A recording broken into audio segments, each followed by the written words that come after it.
Hey everybody, it's Jess here at Village Green, and for today's vlog we're going to talk about how to do your winter outdoor container garden. So one of the first things that everybody's talking about right now is how am I going to get the greens in my pot? The temperatures have already been so cold and my soil's frozen. So there's really only two options for you. Number one, you can try thawing the soil out by bringing the pot inside the house and letting it thaw out for a couple of days.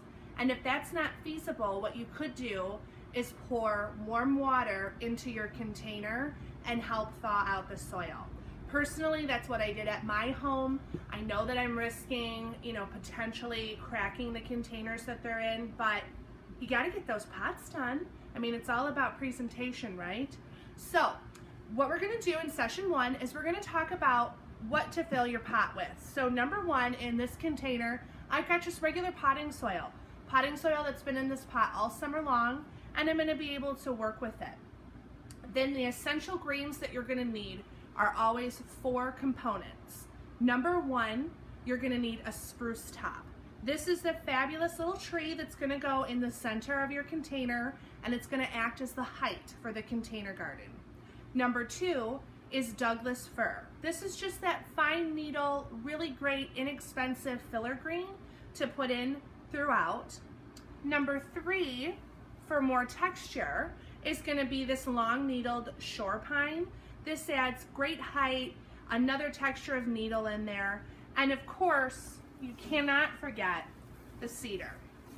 So the cedar is that long wispy green that's going to lay over the sides of the pot. So now let's start building this container up.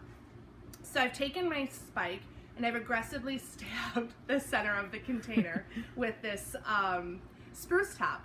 And the next thing you're going to do is you're going to fill up around we're going to do a symmetrical container. You're going to fill up around the spruce top with the Douglas fir.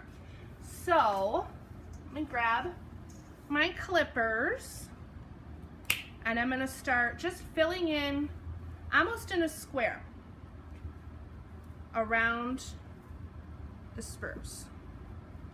A lot of times people get their greens and they're going to notice that they're in really long cuts like this.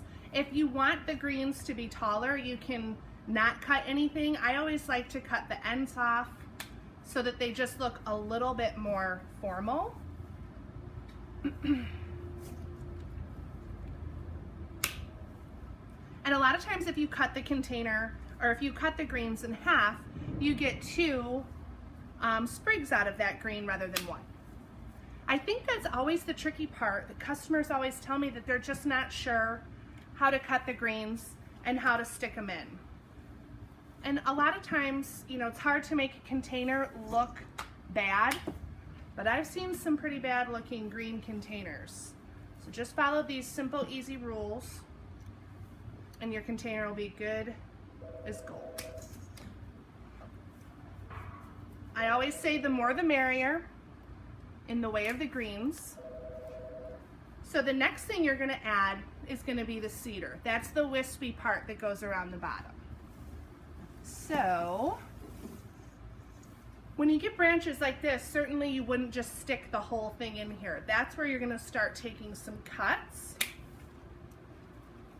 And you sort of slide this in at an angle in the soil. That way it goes over the side of the pot.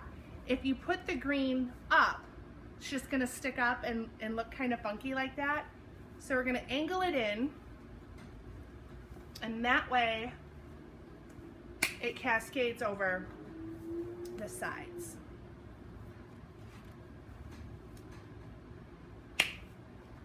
I could not believe it the other day when I went to do my pots at home. I was so excited, and of course it was dark out, and I thought, my soil is rock hard. I could not believe it. Forget how cold it gets. Okay, so once you have the whole container filled in with all of the cedar, then you're just going to tuck in some of these holes with that shore pine. And of course, all of these fabulous greens we have at both Village Green locations. Got a great stock right now. Hurry in before it gets too late, before they get picked over. So I'm just going to go ahead and add those in.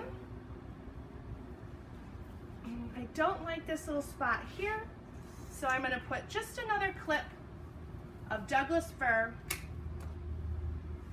Fill that in. And then I'm going to fill in the back, and then be sure to check out session 2 where I make this container of greens look extra fabulous for the holiday season. Thanks for checking us out.